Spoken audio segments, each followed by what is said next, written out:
Audiobook Always Visible, Another Prayer for the Dying Horror Genre, by Vitaly Ivolginsky. Based on the motion picture Omen IV, The Awakening. 4th chapter.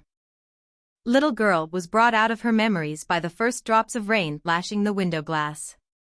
Delia hurriedly jumped from the windowsill, shook off the tiny wet droplets from her chemise and, after briefly admiring the night sky covered with gloomy clouds, slammed the shutters, not caring at all that this sound could easily reach the sensitive ears of her mother.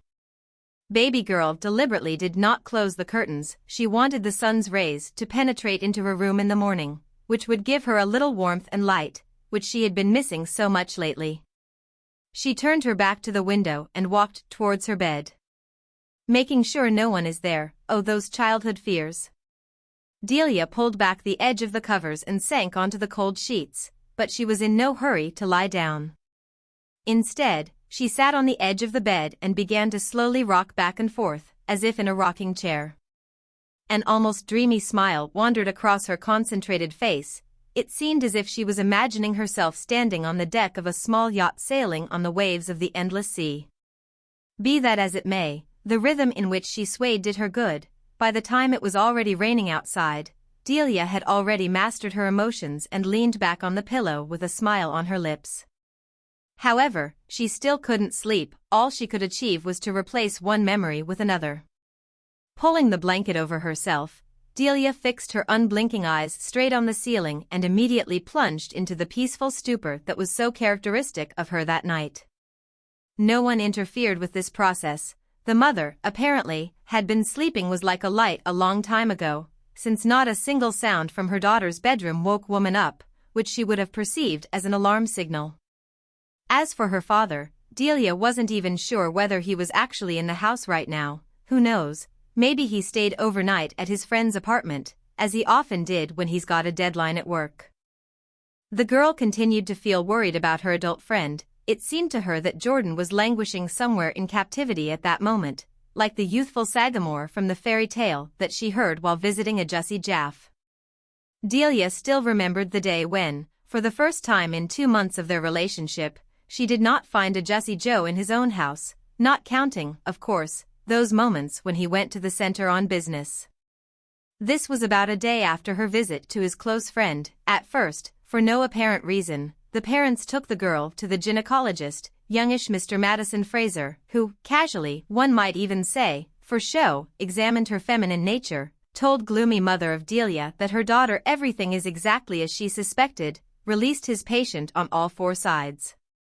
Delia, accustomed to her parents never discussing with her low-order problems, as her deeply religious father put it, did not ask them any questions about what happened, and resignedly went with her mother to the apartment of Jorge Coghill, father's old friend, where both women stayed for the night, while the head of the family himself went home on urgent business, as he briefly explained to his wife and daughter.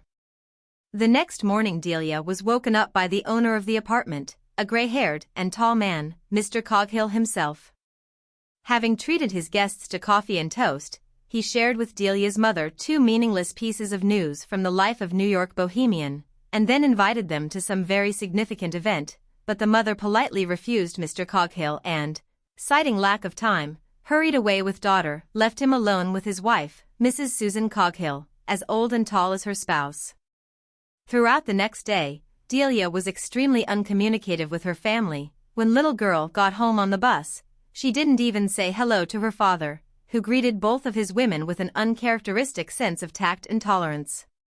It seemed as if he deliberately kept himself as polite as possible. He even allowed baby girl to start dinner without forcing her to say a grace before eating, which in normal times would probably have been an unimaginable violation of the established customs of their family. Delia suspected that her father was deliberately playing the role of a kind family man, to make amends for her some misdeed, about which the girl had not the slightest idea. However, a day later, she began to understand something. When at breakfast, according to her custom, she announced to her family that she was going to visit Jordan, her mother looked at her as if she were talking about something completely unthinkable, and her father, staring gloomily at his plate, took the sandwich in his hands and sighed. "Shouldn't be doing that," he said firmly and sternly, chewing a ham sandwich generously spread with mustard. The little girl looked questioningly at her father, but he continued to move his huge jaws steadily, not paying attention to his daughter. Then Delia turned her gaze to her mother. "Mom, why can't I go to a Jussie Joe?" she asked, feeling a sense of danger growing in her chest. "Because, father, who has already finished eating, answered for her. That neighborly dog went mad from the heat and ran away, and now he's wandering around and might bump into you." "Are you not going to let me go at all?" Delia feigned offense. "We can let you go outside, but don't go to your neighbor," father continued. "Who knows, what if the dog has already managed to bite him?" "He's got a point," the girl's mother, who had previously been sitting silently, suddenly gave a voice. "Listen to Dad, Delia, and don't wander around the surroundings alone." "So will you allow me or not?" Delia repeated loudly and persistently, desperate to wait for a clear answer from her parents. "No," the father answered in the same tone, who was just reaching for the hot kettle to pour some tea into his mug. "Now get ready for school, otherwise you'll be late," mother said. "You already missed your exam yesterday." The girl threw her half-eaten sandwich on the plate and, jumping up from the table, ran to her room, grabbing a suede jacket hanging on the dining room door as she went, because in 5 minutes her dad had to take her to school in his car. In the bedroom, she quickly collected her briefcase and rushed to the door that led to the street. The father still continued to eat breakfast, and only when the girl had already run out onto the porch did he deign to break away from food and reluctantly went to get dressed. Meanwhile, Delia climbed onto the fence and sat down in her usual place, dangling her legs down. While waiting for her father to come out, she began to look into neighboring yard. Indeed, her beloved buffalo was no longer running on the other side of the fence, and Jordan himself was somehow not visible. But the girl did not attach much importance to this then, because she thought that he could either be at work, or he was simply sleeping until lunch, which often happened to him when the Delia's mother did not wake him up with a call in the morning. Then, 2 days later, one morning the parents told their daughter that she would not go to school today. "The thing is that the father will take the mother to the pharmacy where he worked because he will need her help." With these words, the parents locked the entrance door and left for the center, leaving Delia sitting at home alone. His daughter could not understand what was wrong. The reason her father gave seemed so unconvincing and ridiculous that she decided that some kind of trouble had happened in their family, which Daddy for some reason did not want to talk about. And suddenly a hunch flashed through Delia's mind that her parents decided to hide something connected with a Jussie Joe from her. As soon as Delia heard that their car had driven away from the gate, she immediately rushed out of the hallway and, throwing open the shutters, stared out the window, which just looked out into adjacent yard. As before, not a soul was visible there, neither the Chien de Burger Belgie nor its owner. Then the baby began to sob, quietly at first, then more and more loudly. Further she threw herself on the bed, burying her face in the pillow, and a stream of tears flowed from her eyes at that very second. When Delia calmed down a little, she again went to the windowsill and began to peer intensely into the window of the neighbor's house, hoping to see a familiar face in it, but alas, there was nothing behind the glass. The singing of birds reached the girl's ears, which at that moment seemed like a taunt to her, as if nature itself was mocking Delia, laughing at her grief.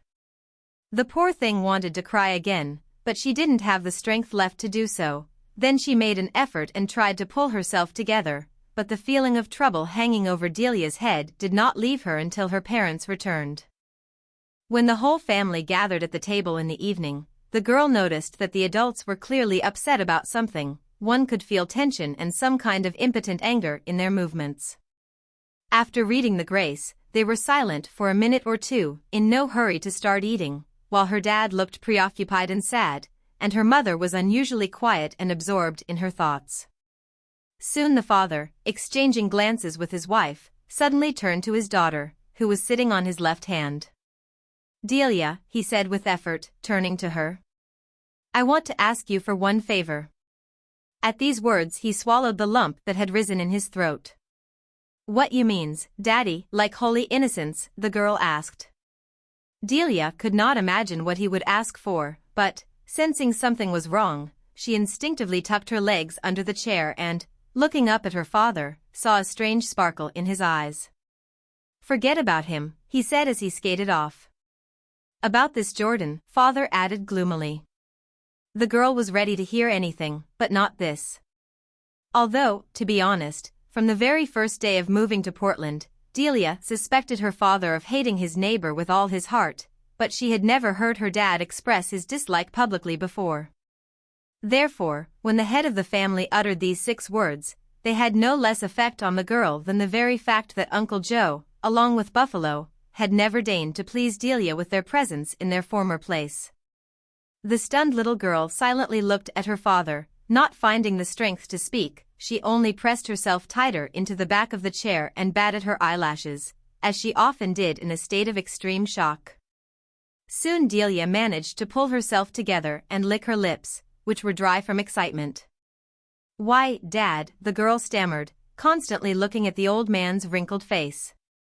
"Because, sweetie, that a Jussie Joe died," he answered with surprising gentleness, popping a slice of bacon into his mouth. Baby girl couldn't help but feel an appetite, looking at how intently Daddy chewed the meat, but the words he said before plunged her into sadness again. She turned her gaze to her mother, but she, without uttering a single word, just shook her head mournfully, working diligently with her fork. Inside, the girl was burned with a feeling of shame for her behavior. After all, for good reason, she shouldn't have worried so much about some person who isn't even her relative. But Delia could not bring himself. She was too much impressed by her new neighbor, and now that her father had announced that Jordan was dead, she found it very difficult to take this word seriously. "Died? In what sense?" she said blankly. She secretly wished that Daddy was just joking, and in fact a Jussie Joe was just late at work and would not return home until tomorrow.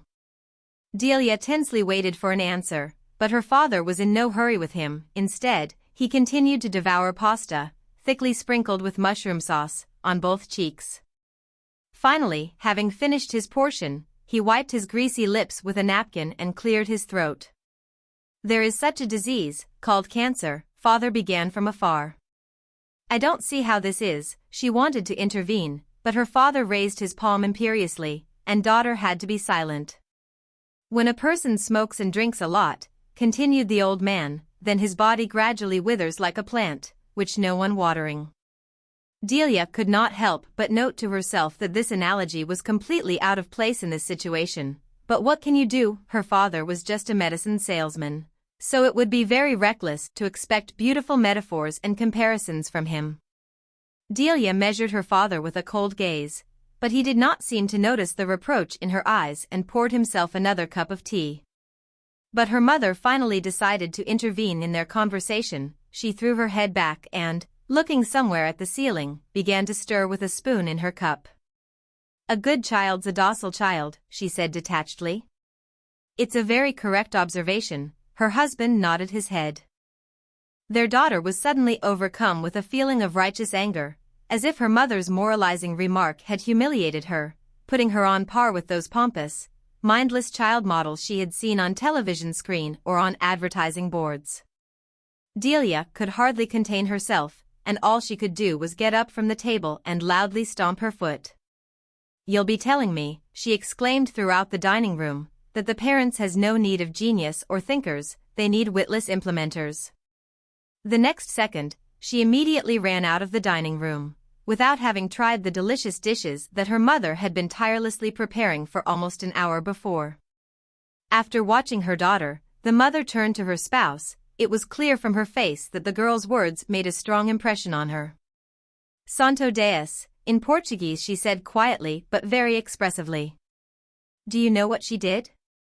The head of the family shrugged his shoulders and looked again at the doorway in which his little girl had disappeared. He thought to himself that Delia no slouch, she was kind of a chip off the old block, gives vent to anger as he had been in his time, and the look in her eyes just as piercing and merciless. But his wife called him away from his pleasant thoughts. Delia was quoting Robespierre before our eyes. With these words the woman grabbed her head. "Well, what's so wrong about that?" her husband asked indifferently, making himself more comfortable in his chair. Moreover, she did have the presence of mind to paraphrase his words. his wife continued excitedly. Well, think of the trouble. Daughter is already 8 years old, we should be happy that she is developing, the head of the family answered phlegmatically. It's this violator, this infamous.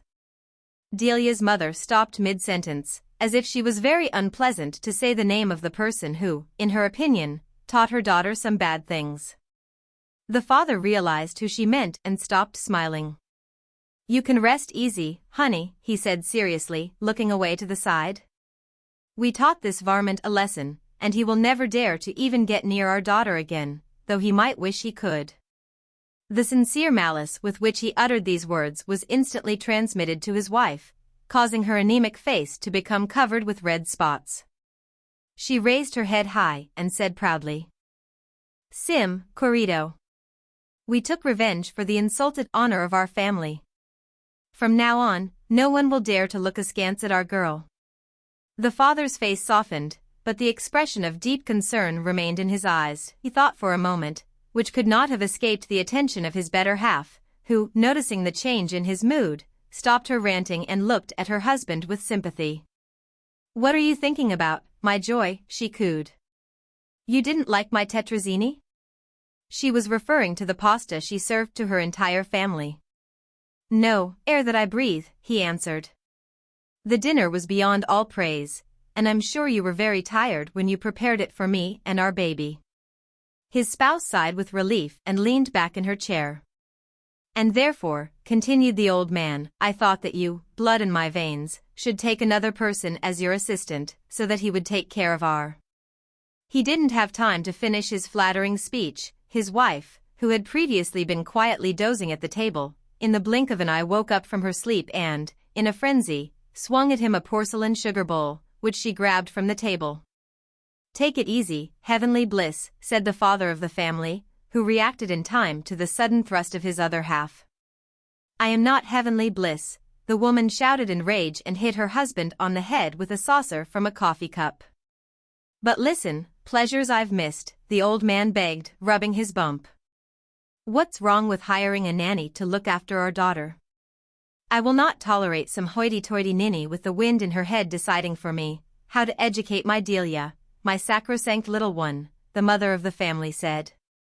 The father couldn't agree more with his wife, if only because his own childhood was spent in a house where, in the absence of a parent, the duties of a governess were performed either by his older sister Brienne or Aunt Jodelle, who was then still in her prime, but never by a stranger hired on the side. True, it was precisely for this reason that he wanted to get the babysitter, for in his heart the father wanted his child to grow up in much better conditions than himself, but such was the nature of his wife, and he could not deny her her noble desire to raise Delia herself, without the help of outsiders, although he saw how difficult it was for her. Their daughter herself at this time wrapped her head in a blanket and tried her best to sleep, but the screams of her parents' quarrel coming from the dining room did not give her such an opportunity.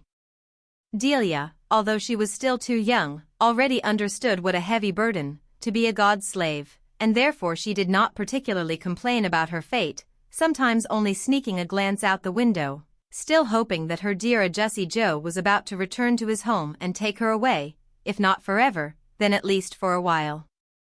But alas, no matter how much she wanted it, but it didn't happen. Instead, Delia had a chance to witness how one fine day a truck drove up to a neighbor's house, from which men in uniform got out, who, having unloaded all of Jordan's property onto the street, tightly boarded up the windows and doors, after which they got into the car and sped off in an unknown direction. Delia was sad to watch this act of looting, but what could she do except clenching her fists, surrendering to sorrow and slew, hoping for God's mercy. Thinking about a Jussie Joe, Delia herself did not notice how she fell asleep. This time she dreamed of something very enjoyable. She was in some kind of grotto, the darkness of which was illuminated by a resin torch hanging on a rocky wall. The muffled sounds of the surf reached the girl's ears, which were sometimes interrupted by the rare cries of seagulls and the distant creaking of the masts of ships invisible to her eyes. Despite the fact that Delia was sitting on a rock in only a light frock made of thin white lace, it was unusually warm in the grotto. Apparently, the rocky formations had not yet cooled down after the heat of the day. Peering into the darkness, which was barely dissipated by the dim light of the torch, Delia suddenly noticed that a person was sitting next to her on a small stone ledge. He was dressed in a robe made of rough fabric, which strongly reminded her of a monastic cassock, only for some reason the hood was pulled so low that the girl could not see the face of her companion. But something told her that under the brown cloth was hiding someone very close and dear to her. Baby girl stared at the human figure next to her. The stranger, sensing the girl's gaze on him, raised his head, and for a moment it seemed to Delia that two eyes flashed in the blackness of his hood, the sight of which took her breath away with delight mixed with embarrassment. "A Jussie Joe," she whispered with love in her voice. "Please tell me, is it really you?" Man in robe did not answer right away, as the girl understood. He was hesitating whether to please his little friend with such news or leave her in the belief that she had imagined it all. However, soon stranger nodded his head, and Delia heard his quiet voice, cracking and full of deep melancholy. "Yes, Delia, it's me," she heard a familiar voice. Little girl barely suppressed the desire to throw herself on his neck. And he, too, probably did not feel very well. It seemed to her that he was noticeably stooped, and his shoulders trembled from time to time, as if he had a fever. Delia felt sorry for the man. "A Jussie Joe, why are you hiding your face from me?" Delia asked him, rising from the stone. Sadly, her interlocutor sighed, continuing to sit motionless in one position. "Society has hidden me from you, and I am now never visible to your eyes." "Don't talk to me in riddles," little girl said, starting to slowly approach him. "Make this clear," she asked Jordan. "I mean those who separated us," a Jussie Joe answered sadly. "You hear them, don't you?" He suddenly turned to her. Delia stopped halfway to a Jussie Joe and froze, listening to the sounds coming from outside. And in fact, some distant voices were now mixed in with the soothing noise of the sea waves hitting the shore. The girl could not make out a single word, but she could determine from the voice that it was a crowd of men, which, as she could judge, was approaching their grotto. Soon the rude chatter of the people was joined by the shrill dogs barking. Apparently, the crowd let go ahead the Rottweilers, dogs that Delia hated with all her childhood heart. "A Jussie Joe, I'm scared for all of us," she exclaimed, falling to her knees in front of the robed figure. "They won't hurt you," Jordan said calmly, clearly trying to calm Delia down. "I'm the only one they want." "No. I will not allow you to be captured," she screamed, wringing her hands. "I'd rather die right here than hand you over to them." "You've got a strong heart," a Jussie Joe continued just as sadly. "But you shouldn't risk yourself for me, I'm begging you." "That's not fair," Delia objected to him. "Please, leave me here," Jordan said. "I am not in your world, your little eyes cannot see me." "Less nonsense, a Jussie Joe," cried the little girl. Then Delia ran up to robbed figure, to embrace Jordan in her arms, but he stretched his hands forward, trying to prevent her from doing this. During this defensive maneuver, his hood accidentally fell back, and Delia, uttering a blood-curdling cry, staggered back. Her long silky hair spread over her shoulders, and the wide, frightened eyes reflected the shadows dancing on the ceiling from the dim light of the torch.